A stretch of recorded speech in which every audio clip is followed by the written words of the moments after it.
morning, everyone. Welcome to Center Prayer Practice. Appreciate you coming back in this morning. Definitely having some trouble with turn down the birds outside. I'm going to pull out that plug so you don't have to hear them. So, good morning, everyone, again. Thanks for coming back. I have a little quote for you this morning from Bede Griffiths. I suddenly saw that all the time it was not I who had been seeking the divine, but the divine who had been seeking me. And that turns out to be the truth. Our desire for the presence, I can speak for myself. My desire for the presence of the divine in my life arises from the divine itself. It turns out that the one I've been pursuing has all along been pursuing me. It is as B.D. Griffiths said, that we come to a point in our spiritual life where we discover that it's not me who's been seeking the divine all the time. It's the divine who's been seeking me. It's a reversal, but it's a true reversal. It's a true reversal because the very core of the essence of your being, the goodness that you are, the created goodness that you are, is divinely, innately connected to God. And that goodness with a capital G is who you are, and it's always seeking to break through to your consciousness level here in this world. And part of the process of that is that your desire for the oneness of being, your desire for the holy, your desire for the presence actually arises from itself. And so it turns out that the one that you've been seeking with your mind, heart, and soul is the one who's seeking you. And it starts with the one who seeks you. That's its origin place. That discovery arises naturally in the process of ever deepening spirituality. The deeper you go, the further you travel, the more you discover that the one you've been chasing has all along been chasing you. Welcome, everyone who's back again. Russell and Ronan from France, bonjour, and Russell from the UK, Rob from Massachusetts in the United States, Kristen from the United States, Vicky from Ohio, Wanda, and we had a couple other people earlier when I had another stream going that for some reason I didn't click on the right button just before I went live and I lost the video camera feed. That's just live. I feel like singing Frank Sinatra, that's live. Anyway, enough of the fun stuff. Into the deep stuff. So all you have to do is be still. Well, that's the beginning of it. When you find the stillness inside yourself, Wanda, where you cultivate the nowness, the stillness, that's the portal, that's the doorway, that's the opening for the presence of the divine.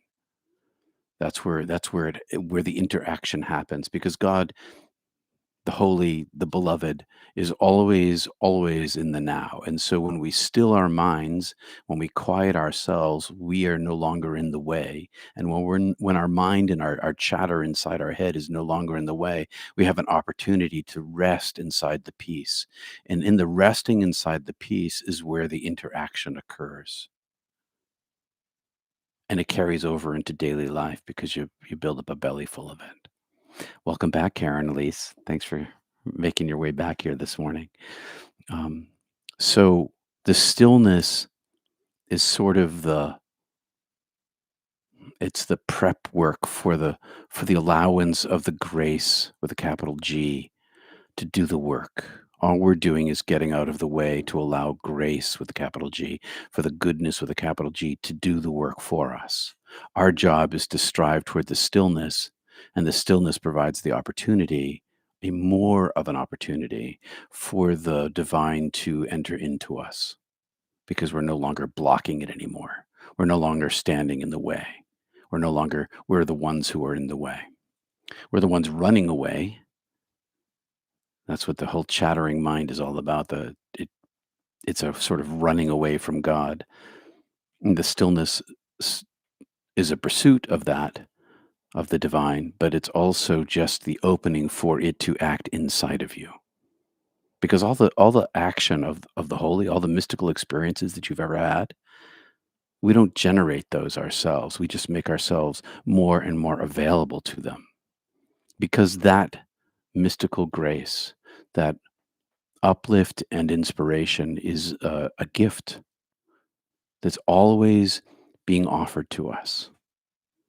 Our stillness allows the gift to be accepted, or it clears the table for a place for the gift to be set. So I went to a birthday party this week, my 6-year-old granddaughter's birthday party, and the table was clear when we came in, and then we put all the presents there. And then, of course, because she's 6, she wanted to open them. So we clear the table. That's what meditation does. We clear the table, and the holy God puts the gifts on the table, and then they sort of unwrap themselves. In the case of spirituality, the present is the gift, is the when the gift is given, it's already unwrapped. You don't need a 6-year-old to unwrap it for you. Anyway, so enough of that chitter chatter stuff. Let's get back to meditation. Yesterday in our Zoom group, I used a more forceful type of meditation in my breath work. So if I have trouble with my mind, if with my chatter, if I can't get my tabletop clear, every time I pull off a plate, a napkin falls onto it, or the salt spills over, or something like that. If I'm having trouble clearing my tabletop, I use a more forceful breath. I drive my breath more like a pranayama breath. I go, and I clench my stomach, and I force my breath very slowly, very smoothly, but with more mental power. And I aim my breath and my mind sort of like a dart or an arrow. And of course, I begin right here, which is where I always begin. And then I move from there. Peter, don't know if anyone told you, but you're a bloody marvelous fellow and nothing less. Thanks, BS. You're welcome, Russell. All right. Hey, Alyssa. Anyway, so I drive my breath into my third eye with a force, a smooth force, a smooth force. Oh, I see a little light thing going on back here, changing the focus. I'm going to throw a little more light on my face there. That should help. All right, so not you. All right, my friends, let's get to some meditation here. All right, I guess I'll close that light down behind me. All right, y'all ready? All right, Maggie in Scotland, we've got this really global group here, this global culture. And I know we have Aussies, Australians who show up after we are live. Enough of that. I'm going to turn on my clock, and I have my phone on airplane mode. And there I go. All right, I'll see you in 20 minutes. The one who pursues, that you pursue, is the one who pursues you. See you soon.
Thanks for joining me this morning.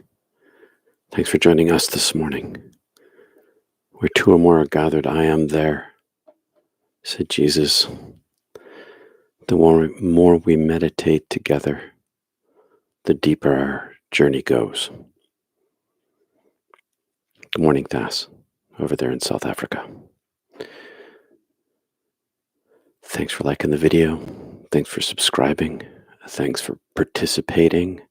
Thanks for telling your friends about it. Thanks for your support to keep this going. I appreciate it. The deeper we go, the more we pursue, the more we're pursued.